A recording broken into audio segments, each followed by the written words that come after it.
Caitlin Clark's so-called holiday in Europe might be much more than a simple break from basketball. It could be the beginning of a seismic shift in her career.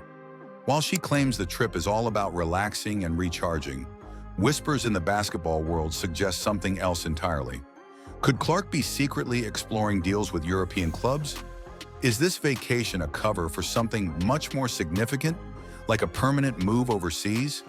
The rumors are swirling, and Europe's top basketball leagues might be laying the groundwork to steal Clark away from the WNBA.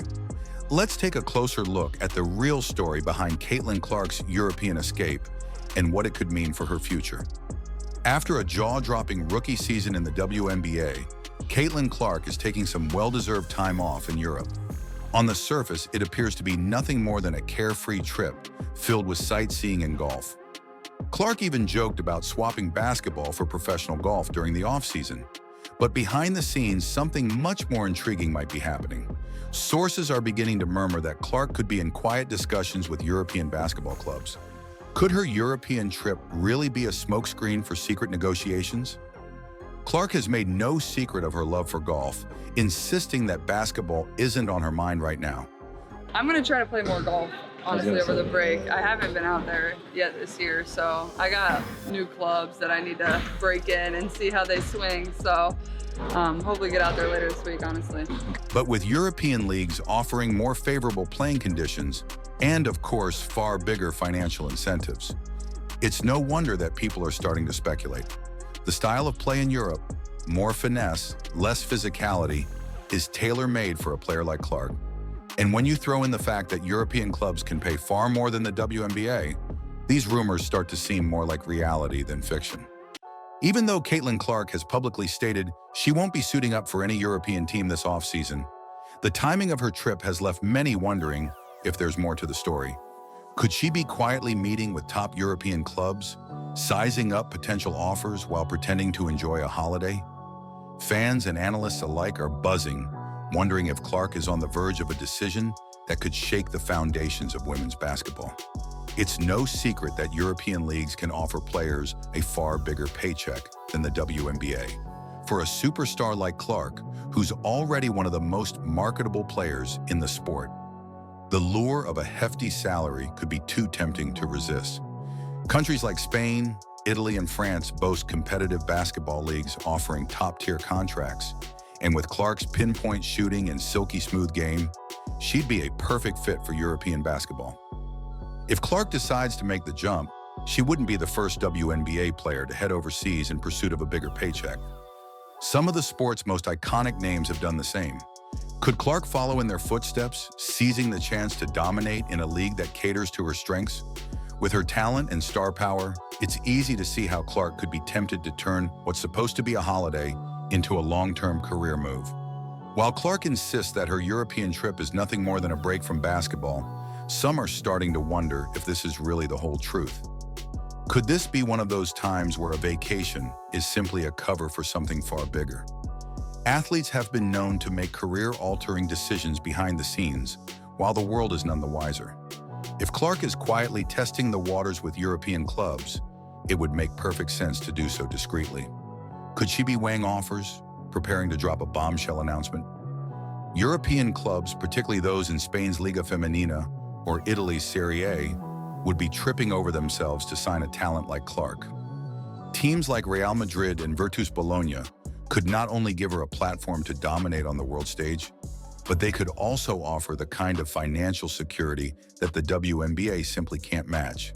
And with new leagues like Breanna Stewart's unrivaled league making waves, Clark has options that go far beyond the WNBA. So what's Caitlin Clark's next move? Will she stay loyal to the WNBA or pursue the tantalizing opportunities waiting for her in Europe? She's already cemented herself as a breakout star with the Indiana Fever, smashing records and packing arenas. But the grueling physicality and smaller paychecks in the WNBA have some wondering if it's really the best fit for a player of Clark's caliber. European basketball offers not only bigger paychecks, but a style of play that seems like it was designed for Clark's unique skill set: finesse, shooting, and playmaking. If she opts to stay in Europe, she could grow her global brand while avoiding the physical toll of the WNBA's rougher style. This move could catapult her career to new heights. And let's not forget about the timing. Clark is at the height of her powers, with the entire basketball world watching her every move. A decision to move to Europe wouldn't just be financially smart, it could also turn her into a global basketball icon. As European leagues continue to rise in prominence, could Clark be the next major star to make the leap overseas? Top athletes are often very secretive about their next moves until everything is set in stone. Caitlin Clark has kept things light, focusing on golf and relaxation. But make no mistake, she's in the driver's seat. If European teams are indeed making offers during her holiday, she holds all the cards. And if she does decide to leave the WNBA for Europe, it could send shockwaves through the entire league. Imagine the headlines. Caitlin Clark leaves WNBA for Europe. It would change everything, not just for Clark, but for the WNBA as well. The league has been building her up as one of its future stars. But if Europe comes calling with bigger money and a more suitable playing style, can the WNBA afford to lose her? Caitlin Clark's European holiday might be the first chapter in a massive career shift. With growing rumors about talks with European clubs, the question on everyone's mind is Clark about to make a move that will transform the future of women's basketball? Stay tuned, because whatever comes next, it's bound to send shockwaves through the basketball world. Us as black women, Paige reminds me a lot of you. Like, you say you're not really about me. And she knows how her privilege has gotten her to that point. And also, like, she's good at basketball, obviously. But, like, she understands her privilege. It's like what pushes her over the top, in a sense. It reminds me a lot of you. And I mean, that's a compliment.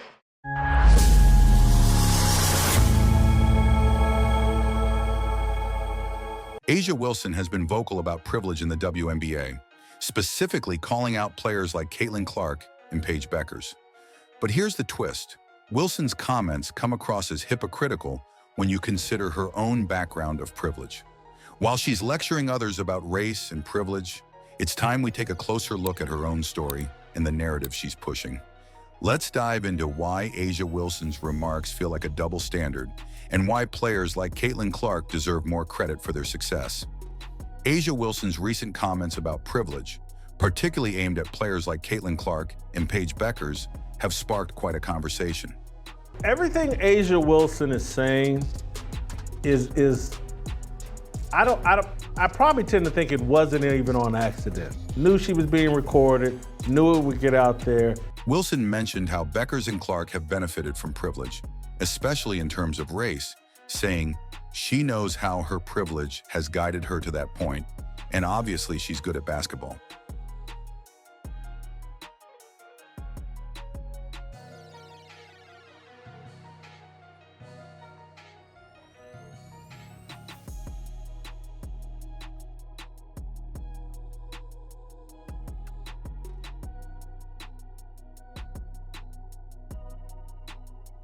While Wilson acknowledged their talent, she implied that their rise to fame has been smoothed by privilege, which seems ironic when you consider Wilson's own privileged background.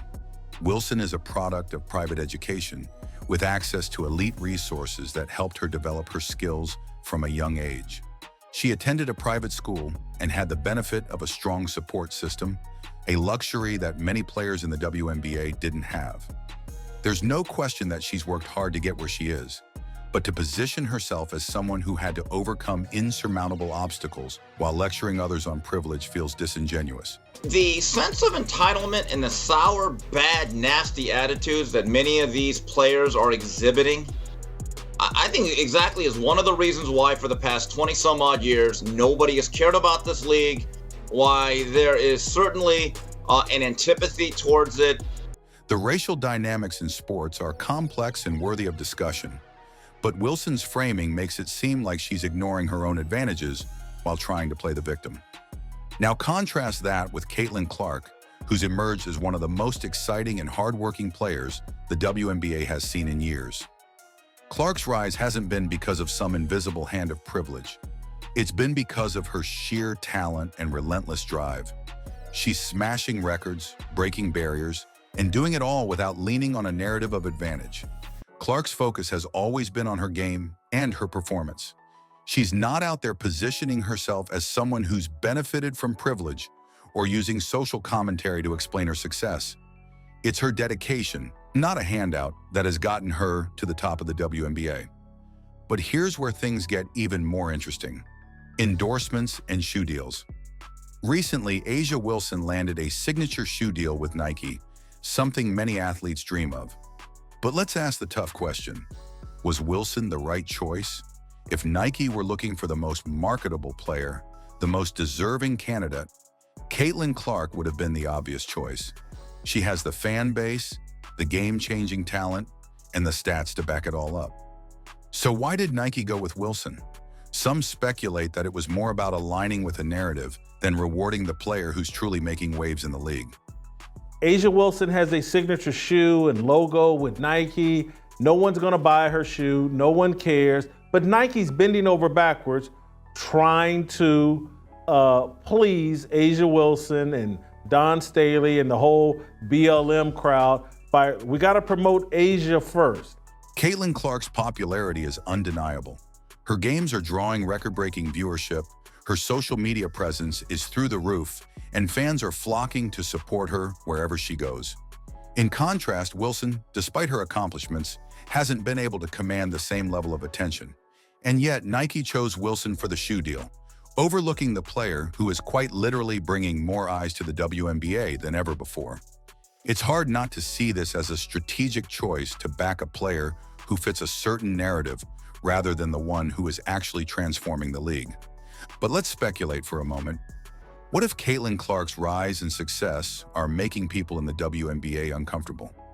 What if her dominance on the court, combined with her massive popularity, is starting to overshadow players like A'ja Wilson, whose star power might be fading in comparison? Is it possible that Wilson's comments about privilege are an attempt to regain control of the narrative, to shift the focus back to herself as a leader in the league? And so there's a mindset that A'ja has to adopt to justify getting treatment she knows she doesn't deserve. By framing the conversation around race and privilege, Wilson may be trying to reposition herself as the voice of the WNBA, despite the fact that Clark is doing more to elevate the game. And let's not forget the racial undertones in this conversation. By making privilege a focal point, Wilson is drawing a clear line between herself and Clark, implying that Clark's success is somehow less deserved because of her background. But if we really break it down, it's Clark who's had to fight for everything she's achieved. While Wilson had the benefit of private schooling and a strong support network, Clark's success has come purely from her on-court excellence and relentless work ethic. So who's really benefiting from privilege here? The controversy surrounding Wilson's comments doesn't stop at her background or her endorsements. There's another layer to this: the way fans and media are reacting. While Clark's fan base continues to grow, Wilson's influence seems to be waning. Look at the viewership numbers. Look at the jersey sales. It's Caitlin Clark who is driving the WNBA's growth right now, not Wilson. And yet, the league and brands like Nike continue to push Wilson as the face of the WNBA. Is it because they're afraid to embrace Clark's growing influence? Are they reluctant to shift the spotlight onto the player who is, by all metrics, the more marketable and impactful figure?